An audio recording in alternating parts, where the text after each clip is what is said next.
Oke teman-teman, assalamualaikum warahmatullahi taala wabarakatuh. Perkenalkan, nama saya Rizwan ya. Di sini saya akan menceritakan dulu sedikit ya masa lalu atau kenangan juga ya. Dulu sebelum terjun saya ke dunia sembako ya teman-teman ya. Dulu saya berawal dari keadaan minus ya teman-teman. Dulu saya ditipu arisan 150 juta dan ditipu mungkin sepupu atau saudara saya juga 80 juta teman-teman. Jadi saya minus sekitar 230 jutaan ya teman-teman. Itu sangat berat di musim corona ya teman-teman, apalagi saya itu baru nikah teman-teman pas waktu mulai corona di Wuhan, Cina ya teman-teman. Aduh, seiringnya waktu teman-teman nggak ada pekerjaan, mau memulai usaha dari mana. Sebelumnya saya bekerja dari orang lain juga ya, yang kuat dan tidak ada hambatan, tidak ada waktunya teman-teman. Berawal kecil-kecilan, saya mulai dari modal 20 jutaan ya teman-teman, dan sekarang alhamdulillah omset dan menutupi minus sekitar 230 juta itu sudah bisa dilunasi dalam waktu 1 tahun dengan saya membuka jualan sembako ya teman-teman. Seiringnya waktu dan berkembang, toko saya itu mulai naik omsetnya teman-teman ya. Dan ceritanya begini ya teman-teman, kenapa saya bisa berkembang di dunia sembako ya teman-teman. Di waktu itu saya selama 6 bulan ya teman-teman, itu saya tidak pernah mengambil yang namanya untung 50 perak 1 perak pun ya teman-teman. Untungnya itu setiap untung dan penjualan sembako saya puterin kembali untuk beli barang, tambah barang teman-teman ya. Oh, kok bisa bang? Bisa. Untuk kehidupan sehari-hari dari mana bang? Waktu dulu itu saya jadi ojol, Shopee, driver Shopee Food ya teman-teman ya. Dulu kan gak begitu ramai juga ya, masih merangkak, pelanggan juga masih 1-2 masih bisa ditinggalin ya. Alhamdulillahnya kalau sekarang ditinggalin udah kerepotan ya, gak ketahan ya. Dan alhamdulillahnya untuk 1 tahun yang lalu saya sudah membuka cabang baru lagi ya teman-teman, yang dikelola itu sama adik saya sendiri ya teman-teman. Begitulah ya enaknya sembako itu, meskipun untungnya kecil ya, meskipun ada yang untungnya 50 perak 30 perak per pieces kayak model Reiko itu yang renceng tuh ya. Paling untungnya kita itu 50 perak dari 1 piecesnya ya. Tapi kenapa gak apa-apa, karena kita banyak penjualannya, 50 perak pun juga dikali berapa gitu ya, lumayan lah buat bayar listrik 1 bulan dari jualan Reiko udah bisa tutup teman-teman ya. Dan kita juga harus pandai-pandai mencari barang yang sesuai di lingkungan kita ya teman-teman.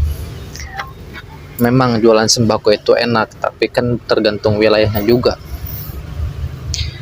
Kalau jualan di wilayah kita kadang-kadang rame, kalau di wilayah orang lain enggak. Nah, itu punya keunggulannya, produk unggulan setiap toko masing-masing ya teman-teman. Dan di sini juga saya kayak jualan sampo, sabun, susu, terigu, gula merah, gula putih, beras, segala macem. Dan ya, dari mulai minuman pop es, plastik juga itu lumayan ya teman-teman, gelap, aman, tahan lama ya teman-teman, tidak kedaluarsa ya. Ada Indomie, Denko, segala macam yang berbentuk kebutuhan pangan di sini saya menyediakannya ya teman-teman. Nah, untuk teman-teman sekaliannya, kalau kita pengen cepat berkembang di usaha toko sembakonya, kita itu harus care sama orang yang menanyain barang. Meskipun kita gak punya barangnya, minimal orang itu nanyain ini kita catetin ya. Nanti kalau sumpamanya udah ada 3 orang yang nanyain barang itu yang sama, maka kita harus ngadain barang itu teman-teman. Karena pasarnya memang udah ada, tapi emang belum banyak. Gak apa-apa teman-temannya, kita sabarin aja dulu. Di suatu saat juga pasti barang itu laku. Nah, teman-teman atau juga teman-teman mengetahui itu yang belanja itu penjual atau pemakai sendiri ya. Teman-teman, lebih enaknya kalau penjual teman-teman bisa menanyakan langsung kepada pembeli itu.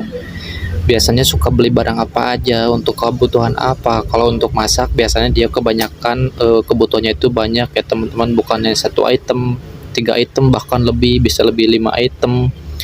Kayak minyak segala macam segitu ya, ditanya nanti kalau udah nyambung baru kita ngadain ya teman-teman. Karena kenapa, kalau kita ramah orang itu pasti nyaman dan bisa kembali lagi belanja kepada kita ya teman-teman.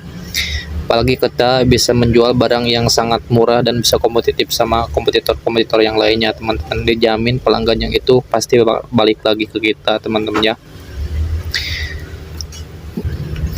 Nah teman-teman, untuk yang selanjutnya ya teman-teman, untuk mengadain barang itu kalau kita udah tahu selahnya ya, gak apa-apa barang yang gak ditanyain pun juga kita adain ya. Kayak alat-alat listrik, jualan lampu, kayak gitu gak apa-apa, supaya toko itu dipandang sama pembeli itu lengkap ya, meskipun belum ada yang nanyain. Dengan seringnya dengan waktu itu teman-teman yakin barang itu akan keluar dan pasti ada yang pembelinya teman-teman ya.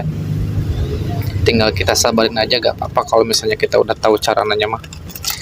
Oke teman-teman, segitu dulu dari saya ya. Yang mau mulai silahkan dimulai aja, dan kalian yang masih bingung silahkan dicari dulu referensi yang lainnya ya teman-teman ya.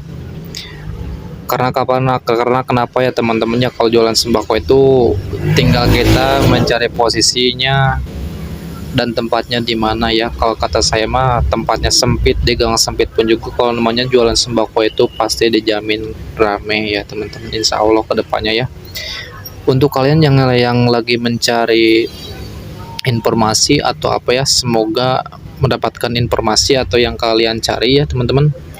Pokoknya mah semoga sukses apapun usaha kalian, apapun rencana kalian, semoga terwujud dan tercapai secepat mungkin.